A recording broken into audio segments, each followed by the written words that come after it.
Ibrahim Traore, the last African hero film by Lilwin and directed by Jackson K. Bentoum, is set to premiere in August in Kumasi in the Ashanti region of Ghana.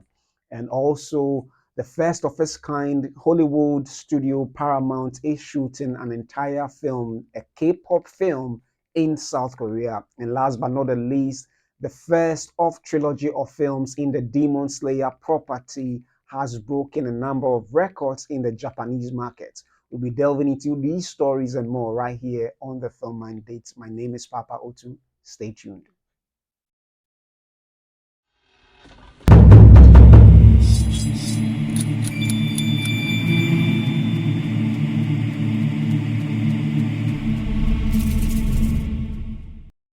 Welcome back to the Film Mandate, where I bring to you movie news, reviews, and reactions both from the African front and the international scene. Thank you for joining me for this very episode of the Film Mandate. So, in today's story, one of Ghana's own, that is Lil Wayne, aka Lil Wayne, but he's called Kojo Nkansa, is premiering or will be premiering his movie in August. And in an article published in the Business Ghana, it reveals a number of things behind the scenes that we may not know about. So I thought of bringing it up so that we can take a look at it and delve a little bit more into what he's been doing so far with regards to promoting this film. It reads that Captain Ibrahim Traore premieres in August. That's 12, pardon me, 12 July 2025, and the source is from the graphic online. So then your shot is, I don't know whether that's a poster or a screenshot from the film itself. So let me read it. Ghanaian actor and filmmaker Lilwin is set to premiere his latest movie, Captain Ibrahim Traore, The Last African Hero, on Saturday, August 2nd, 2025, at the Kumasi SG Mall.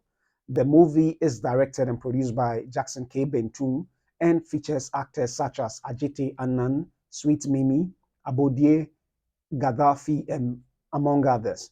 Captain Ibrahim Traore tells the story of Captain Ibrahim Traore, the Burkina military officer who at 34 years became president after leading a coup on September 30th, 2022. The movie shows how Traore became a symbol of youth leadership, African pride, and resistance to foreign control. Since becoming president, he has worked to reduce France's influence, build stronger ties with Russia, and support for local economic development. While many admire his bold actions and message of self reliance, others worry about growing authoritarian rule and ongoing security problems in the country. Speaking with graphic showbiz, Lil Wayne revealed that the film faced threats and attacks, as some people feared it could cause tension between Ghana and Burkina Faso. He mentioned that there were assumptions the movie portrayed Burkina Faso in a negative light, a perception that had him invited to a high level review session where officials watched the film to assess its content. They watched the film from beginning to end, but after watching, they realized there was nothing in the movie to cause friction between the two countries. It is a clean film with no negative publicity, and that was when I was given the go ahead to release it, he explained. In the midst of the public misconception, Lil Wayne called for public support. He said the film truly represented African identity and encouraged movie lovers to attend the premiere. I urge everyone to come and support this movie because it is a truly authentic African film telling the true African story, he said. And so that is the story for you. Lil Wayne's movie, Ibrahim Traore, The Last African Hero. So, yeah, finally, he set a date for the premiere of this film. It doesn't state, if you check online, that it doesn't state that after the premiere it will be showing all over, but I'm sure that is the plan he has, that after that is going to roll out into other cinemas in Accra and other regions of Ghana. But regardless, I think it is a bold effort of his to have done a film about an existing African leader who is alive. And particularly the talk around even communities, whether the film community or Africa in general, has been that why haven't there been more movies done about African leaders on the continent, particularly in the era of the just after the pre and post-colonial, the freedom era, where particularly in the 50s, from I would say from the 40s to perhaps the 60s, where a lot of these leaders were alive, talking about uh, Thomas Sankara, Patrice Lumumba, and a whole host of other, Kwame Nkrumah, our own Kwame Nkrumah. And that is the much of those conversations have been that why haven't there been movies made on these leaders? So I would commend Lil Wayne that this is really indeed a bold move of his to do a movie about a current leader who is well and alive. And I think it is a step in the right direction. And then from the article, he made mention of the fact that when the movie was made and the news were going around, prior to premiering, the high level meeting was held to make sure the film was reviewed to ensure that the content doesn't paint Burkina Faso and the leader in the wrong light, which ideally that is how it's supposed to be. And it does make sense because the leader, that is Ibrahim Traore, is trying to promote African, self-consciousness, being a continent that manages its own affairs without interruption by foreign or Western leaders. And it does make sense that they would want to ensure that whatever is captured in the film paints that, continues in that same vein to paint a positive light.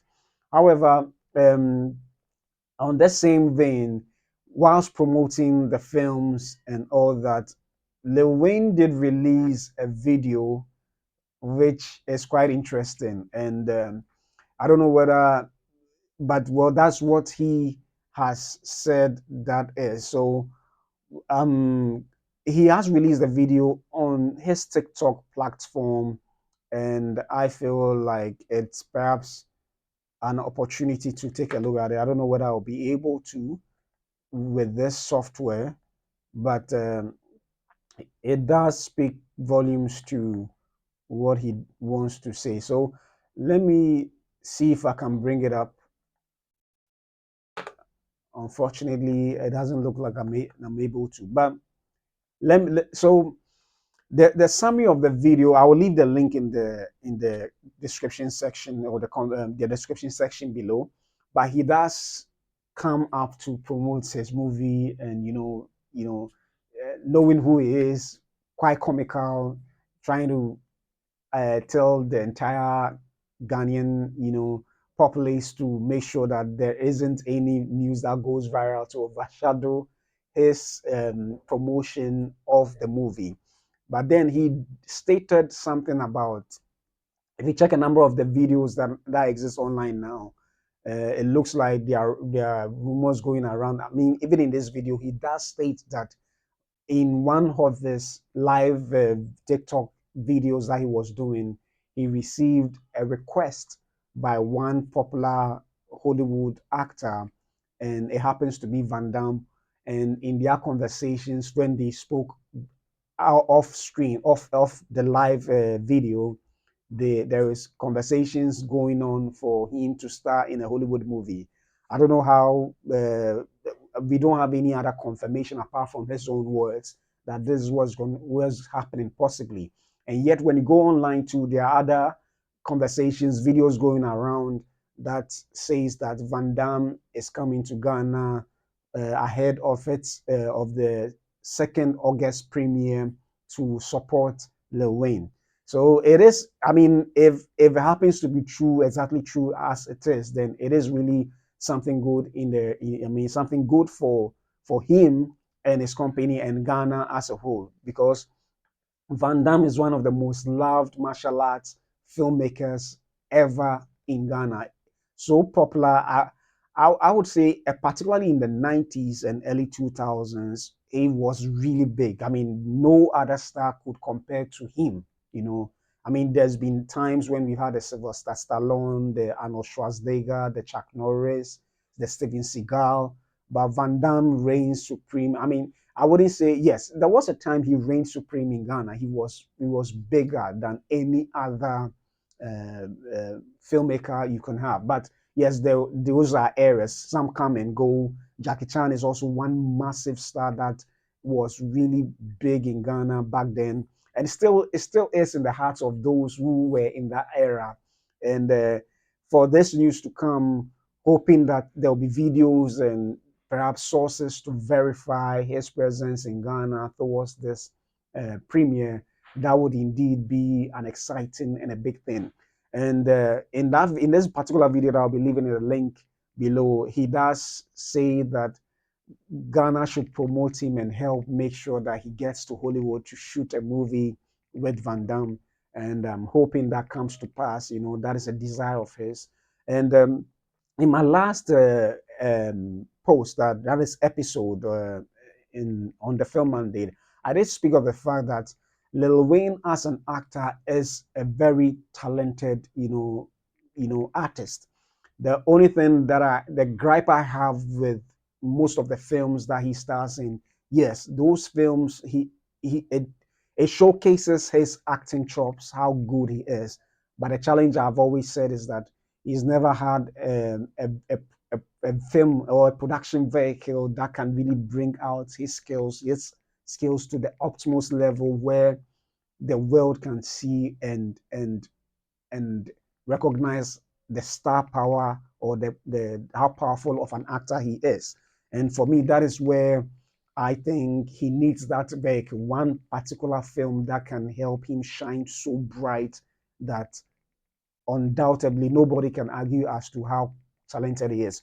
But he is indeed talented. And if perhaps this is the vehicle that will help him shine and bright that big, then I mean, I hope all the best for him. But on a good and a brighter note, his film is premiering in Kumasi. He's already selling tickets. He's already inviting, big names both in the political front and other aspect to attend the screening of his film come 2nd August in Kumasi. That's the Sementia Garden Golden Hall in Kumasi. So if you happen to be in Kumasi, this is an opportunity for you to attend this screening come 2nd August. The trailer is online. I hope to do a trailer reaction to it very soon and I can post it. I haven't watched it entirely. I think, yeah, I watched some excerpts, some parts of it, but I'll do a trailer reaction to it so that I can release it online for us all to support our brother Lil Wayne in his exploits. And let's go support him fully, regardless of what you think of the film, on whichever quarters. If you happen to be in Kumasi around that time, make sure you go and lend your full support to Wheezy Empire Entertainment and Lil Wayne and Jackson K. Bentum for this efforts that they have made in chronicling the heroic efforts of one of Africa's industrial son, and that is Ibrahim Traore, the last African hero. So moving on from Ghana and Africa to Hollywood, but also into Asia, is a K-pop movie which is going to be shot in South Korea. And this was published in a Variety article, and it says that K-pop movie starring Ji Yeon-hoo, and Eric Nam sets 2027 release dates from Paramount and Hype America. And this is written by Rebecca Rubin. So yeah, Rebecca Rubin. So I read, K-pop demon hunters break out Ji-yoon Yu, and that is singer-songwriter Eric Nam will star in Paramount's upcoming K-pop set music drama. The untitled film has been slated to release in theaters on February 12, 2027. The story revolves around a young Korean American woman who defies her family's wishes by competing in a televised competition to find the next K-pop girl group. The project is expected to be the first major American studio film shot entirely in South Korea. Benson Lee, Soul Searching, will direct the movie, which was and has been in the works since 2020 and was originally set up at 20th Century Studios. Paramount's Motion Picture Group president Michael Ireland oversaw the project during its development at 20th Century Fox and acquired the film in turnaround from Disney before bringing it to Paramount under the studio's chief, Brian Robbins. This film is my love letter to K-pop, its energy, passion, magic, and the incredible community behind it.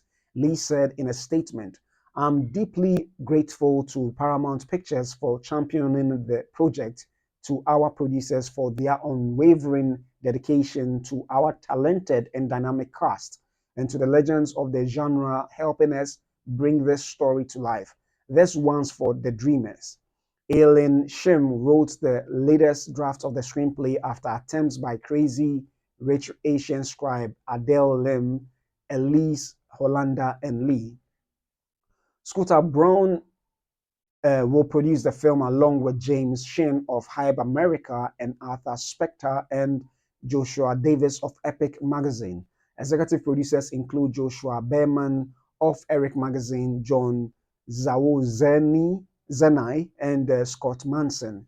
Paramount Senior VP of Production Brian O is overseeing the project on behalf of the studio. So we are thrilled to partner with Paramount Pictures on this historic opportunity to bring this story to audiences worldwide.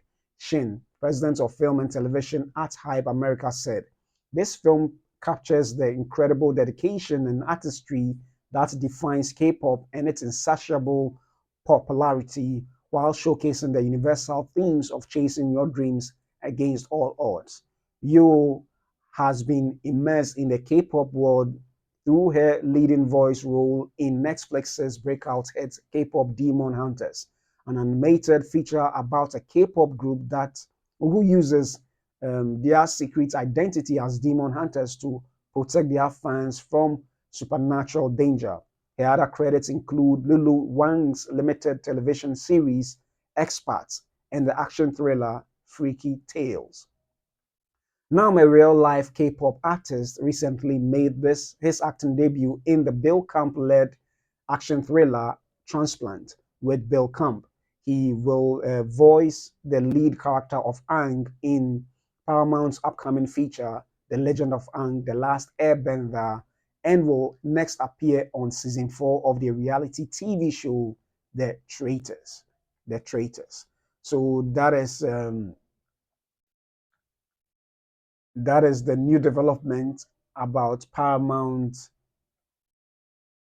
shooting an entire K-pop film in South Korea for the film.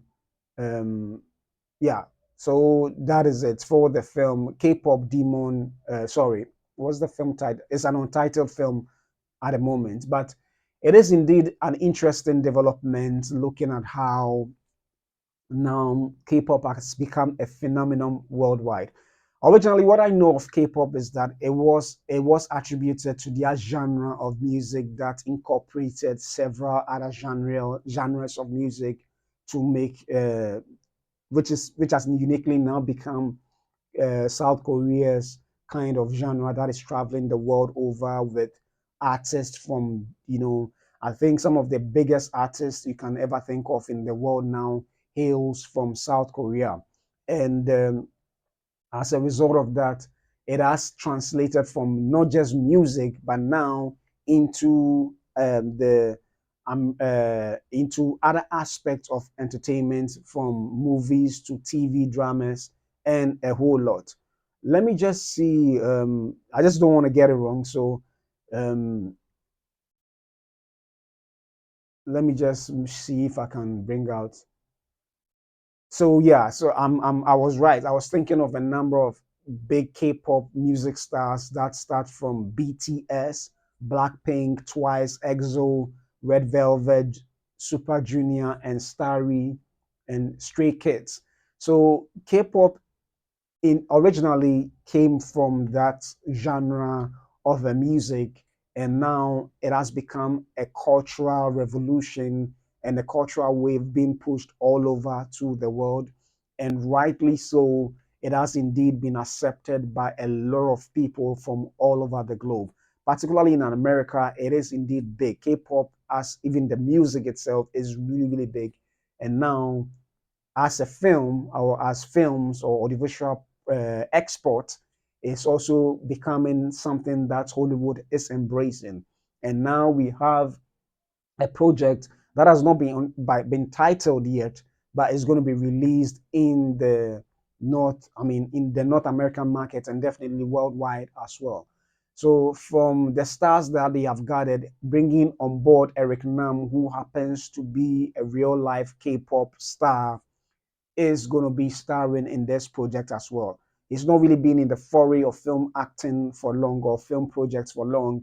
I think this will be the third or second for him in terms of lending his voice or his persona or his character or his person into the foray of film acting. So it is indeed good. And Hollywood as an industry always want to explore different avenues and opportunities to widen its scope and influence. And I think this is one aspect that they are leaning into and is going to help, ensure that. But I think regardless of Hollywood or not, K-pop has become a force to reckon with in the sense that not only have they made an impact in the West, but here in Africa and I'm sure in Europe and other places, they are making it big. BTS embarked on a tour throughout the world, and not just them, but other K-pop groups as well have done that. So with the phenomenon that is happening now, it is of no surprise that Hollywood would want to cash on that opportunity to tell stories around that this revolution. And I think that is really good.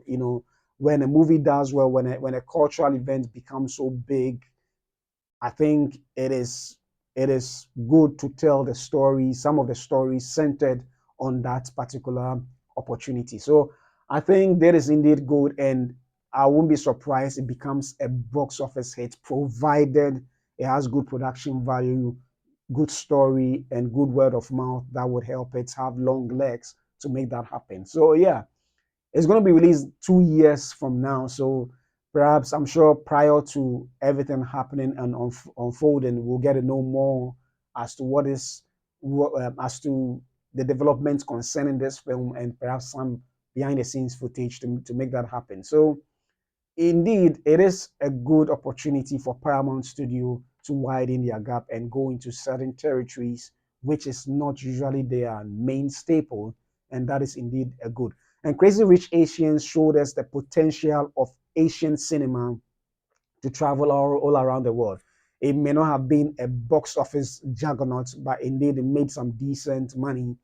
But the film as a whole became a phenom where people had a little insight as to Asian culture. I mean, it doesn't mean that we've not been watching Asian culture films from, I mean, in Ghana in particular, we've been watching Chinese films since the 80s, 90s, and still watching.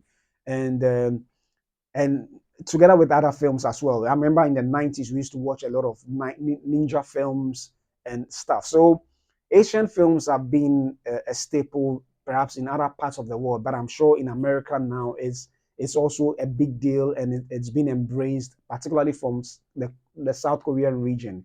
I remember the film Parasite was a hit and it won an award in the Oscars as well. So Asia indeed is a force to reckon with, and with this K-pop revolution happening, I'm sure it's going to travel even further and wider than ever. So yeah, I mean, good for Paramount. And let me know your thoughts on this particular development. And also, my first story that I did on Lilwin releasing his films in the cinemas. Leave them in the comments section down below.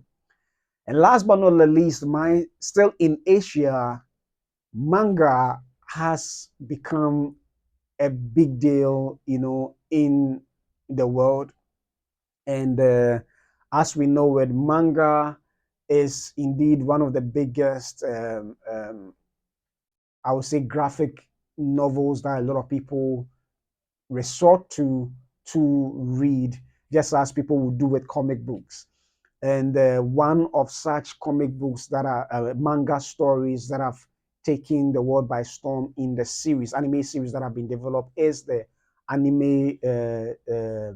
It's Demon Slayer, and this is written by actually the manga was written by Koyoharu Gotoge. I hope I had the name right, and a very phenomenal, prolific. Uh, Manga artist and writer, and she has sold over 220 million copies, worldwide. 220 million copies worldwide, and that is amazing. And soon, the Demon Slayer as series have been made into a movie, the first of trilogies that they are developing. But the first one has broken a number of box office records in Japan. So let's take a look at this story, and this is published in the Crunchyroll on the Crunchyroll website. And let's take a read at it. And it says that the film brought in over 7 billion yen in the first 4 days. So yen definitely is different from dollars. So we'll get to know the actual value in dollars, but that is really huge in the first 4 days. So Demon Slayer, and this is written by Darrell Hardin. Unfortunately, the text is not showing, but let me see if I can. Yeah, sorry. I don't know why. Okay, so Demon Slayer Kimetsu no Yaiba Infinity Castle first movie breaks three Japan box office opening records. And the film brought in over 7 billion yen in the first 4 days. Three Japan box office records opening weekend. So let's read the article. My texts are hidden because of the settings in the OBS software. Pardon me that this is the case. Okay, so the first Demon Slayer Kimetsu no Yaiba Infinity Castle anime film opened on July 18th in Japan and broke every single opening weekend box office record in the country, as well as the single day box office revenue record, according to a press release from Aniplex. The film is also already the second highest grossing film in Japan, in Japan for 2025. On Friday, Demon Slayer Kimetsu no Yaiba Infinity Castle opened to 1.64 billion yen, which is $11.11 million, based on 1.15 million tickets sold, giving the film the number one Japan box office opening day record. On Saturday, the movie then made 1.84 billion yen, that is $12.47 million on 1.26 million tickets sold. Sunday was Infinity Castle's highest grossing single day of the 4-day holiday weekend with 2.3 yeah, with 2.03 billion yen, that is $13.76 million, brought in on 1.42 million tickets sold. The Sunday performance set the single day box office revenue record and also cemented the film as the highest grossing 3-day opening weekend of all time in Japanese theaters with 5.52 billion yen. That is $37.42 million on 3.84 million tickets sold. And so finally, on the Monday public holiday, the film made 1.79 billion yen, that is $12.13 million on 1.32 million tickets sold, bringing the 4-day total to 7.31 billion yen. That is $49.55 million, with 5.16 million tickets sold. As of right, and this makes the film the second highest grossing film of the year in Japan in just 4 days, behind Detective Conan, One Eyed Flashbacks, 14.47 billion yen total box office, making half of the first film's entire gross in just one weekend. In just one weekend. So that is it. I mean, it is indeed huge looking at what the Japanese, film Demon Slayer Kimetsu no Yaiba Infinity Castle has been making in the box office, records that it's been breaking at, at the moment. So indeed, anime has become big over the years. I have so many friends who read a lot of manga, and I'm actually yet to delve into it. Um, Mine has always been films. I've always loved films. So anything that comes onto the film platform, it interests me. So um, they tell me a lot about these uh, um, stories, and had opportunity to actually watch the pilot episode of the Demon Slayer, the series, and it's fascinating. I'm yet to actually sit down to watch the entire series and then understand the lore behind it. But it is quite an interesting story, and the little I know of it is has to do with the protagonist, whose sister happens to be. Let me get a synopsis. I don't want to make the wrong. I don't want to give off the wrong. How is it called? Synopsis, but it is quite an interesting production, and I'm happy that Japan is making waves with this film.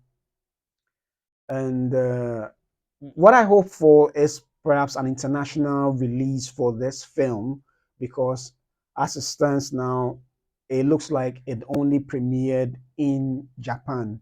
And I'm hoping it gets a wider worldwide theatrical release so that all will get opportunity to watch it as well, aside the and this trilogy of films would round up the series and the production of it on audiovisual as a whole, perhaps for the time being.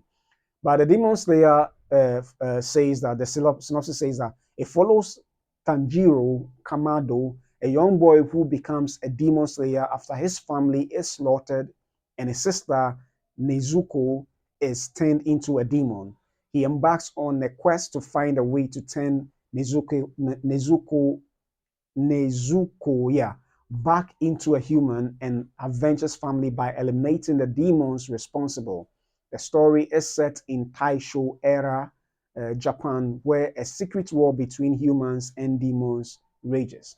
So that is quite an interesting synopsis and a plot. And honestly, when you watch the very first episode, it sets up this synopsis right away, where the sister is possessed with a demon, and he is trying to find a way to defeat, these demons and free her sister from that spell or whatever it is that turned her into a demon. And that's quite interesting.